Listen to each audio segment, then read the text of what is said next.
Hey everybody, I'm really glad you found Suncrest Messages. I do hope you'll take a minute to subscribe to either our podcast or our YouTube channel. And you can also download the Suncrest app. There's great stuff there that goes far beyond these messages. Either way, I hope that the next 30 minutes helps you integrate faith with your life. Enjoy. Hey everyone. It's pretty common to do one message about giving thanks around Thanksgiving. Anyone who's been around church knows that. But when I was thinking about the trajectory of 2020, combined with the real transformational power of gratitude, I feel like I had a very clear sense from God that we shouldn't just give one Sunday, but a series of messages to the concept of gratitude.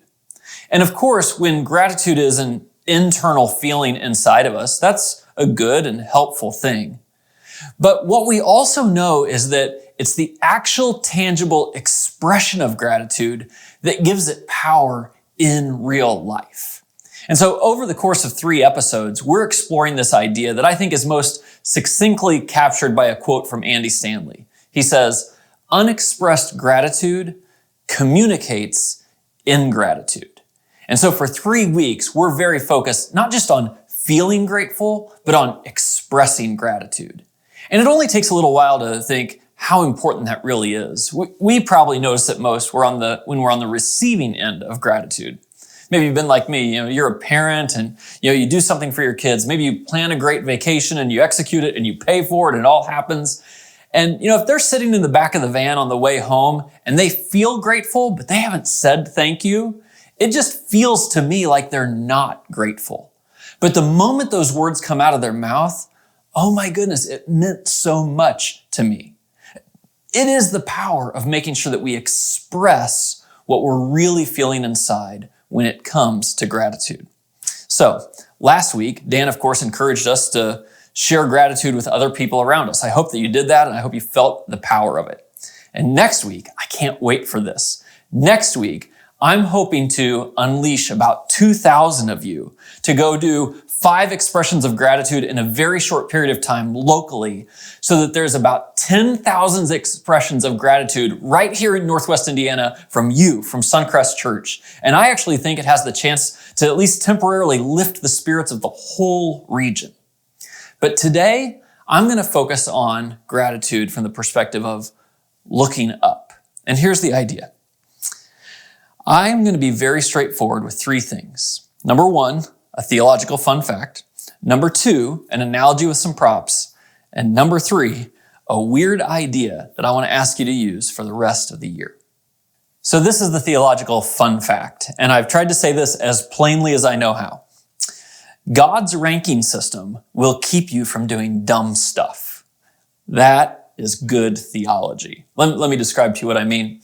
God actually, if you just pay attention a little bit, makes it very clear about how he created the world and that he didn't create everything the same. He actually gave a ranking or an order to it, even an order of importance. This is one of the ways that he says it in the book of Psalms.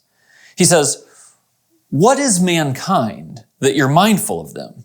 Human beings that you care for them." So he's talking about you and me. He's talking about human beings. He says, we fit somewhere in this system. And then he tells us, he says, "You have made them a little lower than the angels." Okay, that's cool, right? So you clearly have God, then you have angels, these are messengers from God, and then you have human beings, a little lower than the angels. Then he says, "You made them rulers over the works of your hands. You put everything under their feet."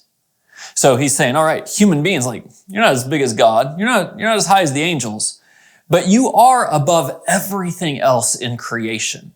He put everything else underneath us in what was important to him. And so to kind of see the way that God ranked things, I'm telling you, this will keep you from doing dumb stuff. It's God, then angels, then human beings, then everything else. Nature, all the toys, all the stuff of this world, like make sure you keep it in that order. This isn't the only place that he said that. In Romans chapter 1, the Apostle Paul is writing to some friends in Rome. He's like, man, you guys will get confused about this if you don't keep this straight. Here's what he says. Although they knew God, like people knew God, they neither glorified him as God nor gave thanks to him.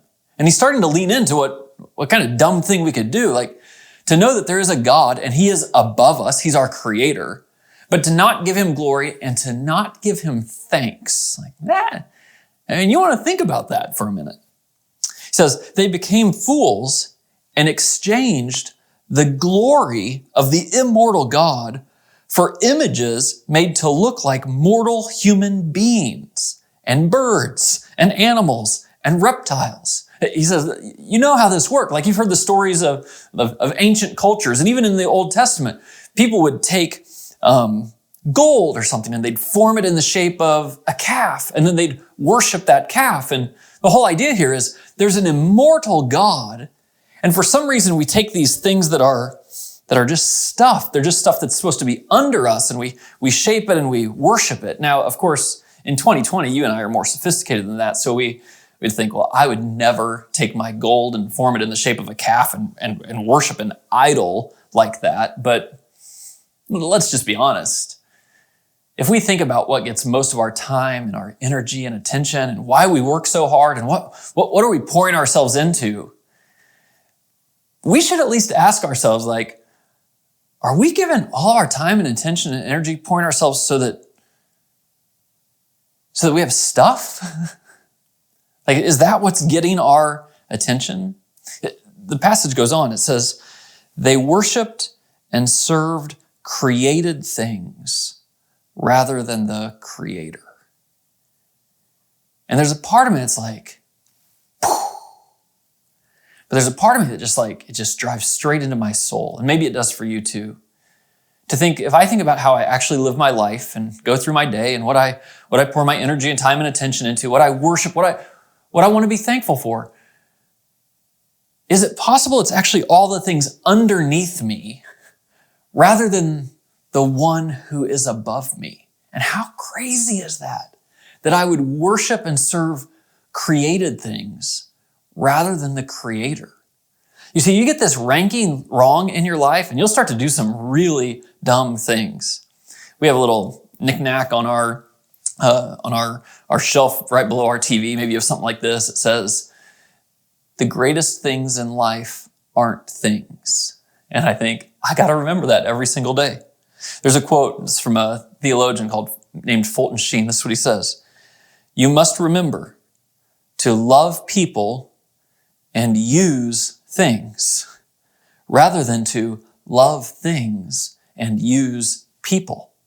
And all of these get at the idea that I got to remember it's a God, and then it's angels, and then it's human beings, and then it's everything else. And what a mistake it would be to value things under me rather than above me. Here's actually how I would want to lead you to think about it today. I want you to think, what do I aspire to? You would aspire to things that are above you. And what do I manage? I would manage things that are below me. So you keep that ranking right, and it'll help you with the rest of this message. So I brought a couple props with me. Everybody knows what this is. It is a microscope. And of course, the thing that you do with a microscope is you take something that is actually very small, and the microscope makes it look larger than it actually is. It's one way we talk about magnifying things, right? But there's actually an entirely different concept for magnifying things, and that is a telescope. I have a friend at Suncrest who let me borrow this telescope of his. It's uber powerful, and it lets you see amazing things. It doesn't actually make those things bigger than they really are. What a telescope does is it lets you see things more as they really are. It lets you see things that are so enormous, but also seem distant in ways that are beautiful and clear. And so when you're magnifying something, it could be a microscope that makes things look larger than they actually are, or it could be a telescope that lets you see enormous things with greater clarity. Now, David in the Old Testament was writing a psalm once where I think he kind of gets at both of these ideas. He begins in Psalm 69 by talking about the situation of his life. And when I read this, honestly, I couldn't help but think of 2020. Here's how he describes it. He says, I sink in the miry depths where there is no foothold. You ever felt that way where you're just like, I can't seem to get my foot on a solid foundation at all to take my next step. Just feel like I'm stuck. He says, I have come into the deep waters and the floods engulf me. And it feels like wave after wave after wave. Hasn't 2020 felt like that? And it just seems overwhelming. He says, I am worn out calling for help. He's saying, look, I'm looking at my life. It's not in a good place right now. I'm feeling overwhelmed. And all of a sudden, by kind of zeroing in on everything that's going on around him, he's making things that are underneath him, that are below him, that are smaller than him, seem really big. And that's a very natural thing to do as a human being. David does it in the Bible. I do it in my life all the time. Maybe you do it too. It's a microscope way of life that I look at small things and they become big and overwhelming. But by the time he gets to the end of Psalm 69, he figures out how to work through that. Actually, a very practical way to see the world differently and not get stuck in that mire. Here's what he says. He says, I will praise the name of God with a song. I will magnify him with thanksgiving. And I think, what a powerful image. This is a telescope, right? David says, I need to look up, not down.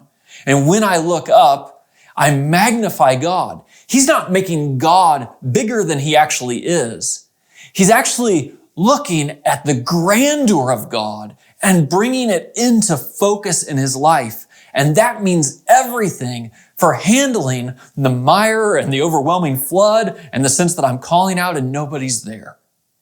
And I think for all of us here toward the end of 2020, for us to lift our eyes up from those things that are below us to the one who is above us and magnify him with thanksgiving, it could reshape everything. And so I have a weird idea to finish 2020. I think it's weird, feels weird to me. You try it out yourself.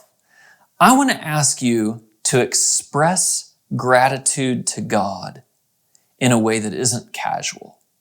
So, most of us probably think about expressing gratitude to God and think, well, God already knows my thoughts, so whatever I'm thinking, if I feel it inside that internal feeling thing, that's probably enough.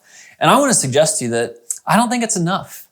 I think there actually needs to be something come out of your mouth to God, and that in expressing that to him, you are going to magnify God with thanksgiving. Sometimes I want people to feel comfortable in just talking with God. He's a relational God and he loves you and he wants to hear from you. But I actually, when I ask you to express gratitude today and in the coming days, I want to ask you not to do it casually or in a matter-of-fact sort of conversation.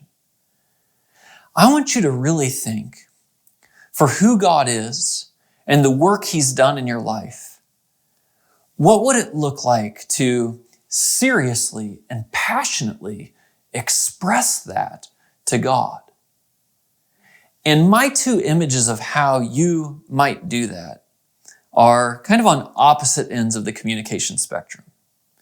So, beginning today, and I want you to do this for every day that's left in 2020, I want to ask you to either whisper something to God or yell something to God. I've had experiences with God where things were just running through my mind and I needed to stop and almost like I would speak, to my child to get their attention, whisper it to God. It had a weight to it, a substance to it. And I've had experiences, maybe you'll think I'm crazy, maybe this is weird, but where I wanted to go outside somewhere where nobody could hear me. And I just wanted to sing to God or yell to God. And there was something very powerful about this actual expression of gratitude to God.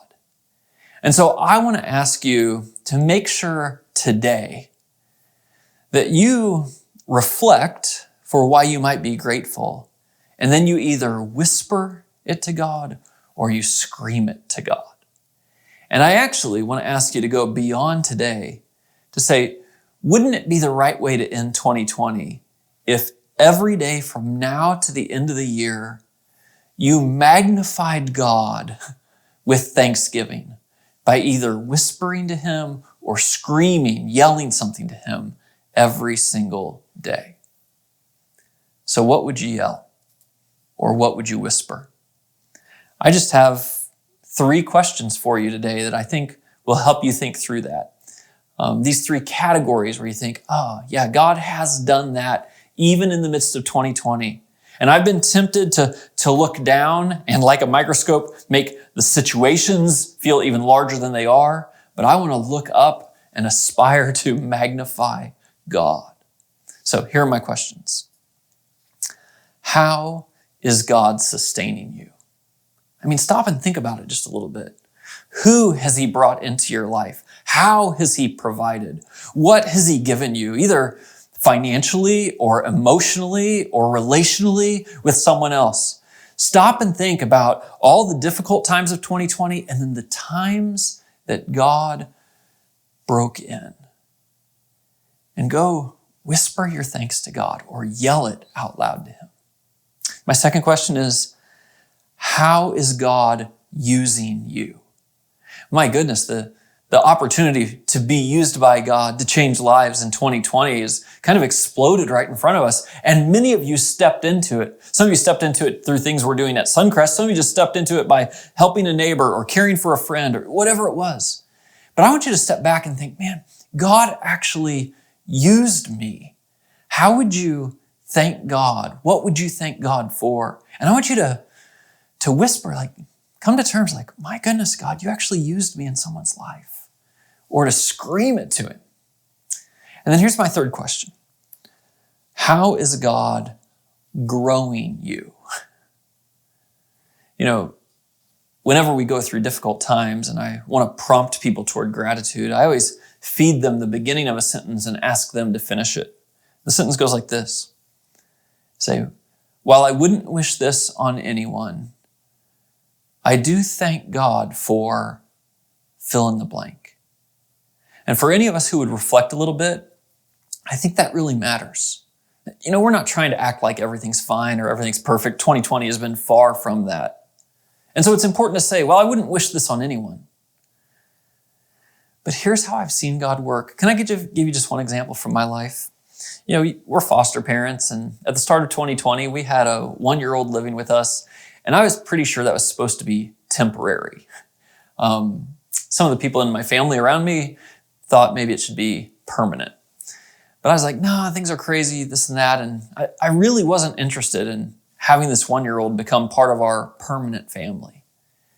And then in March, the pandemic hit, and everybody was staying at home more, including me. And all of a sudden, I started to spend time, more and more time, laugh together, make a connection with, fell in love with this 1-year-old. And it wasn't too many months into 2020 where I felt like, you know what? We should be willing to have him be part of our family permanently, if that's how God chooses to unfold things. And this is so wild to me. I would never wish this pandemic on anyone. But in the midst of it, or maybe even because of it, God opened up something in my heart. He gave me experiences I would not have had otherwise. And it's going to change things. And there's a part of me that just wants to whisper to God, God, thank you. Thank you for showing me something I couldn't see through something I actually didn't want to experience. And there's a part of me, I won't yell it right here into the camera, but that wants to go outside and say, God, thank you. Oh my goodness, you got to hear this yell come out of me because something changed this year and it was your work in me. And so I want to ask you to end this year, not just by looking around and definitely not by focusing looking down, but get this ranking thing right. And don't worship and serve created things. Worship and serve the Creator. And express your gratitude to Him with a whisper or a yell today and every day. Well, I really hope that was helpful for integrating faith with life. Listen, if you're in Northwest Indiana, I'd love to have you join us in person. Head over to suncrest.org and plan your visit.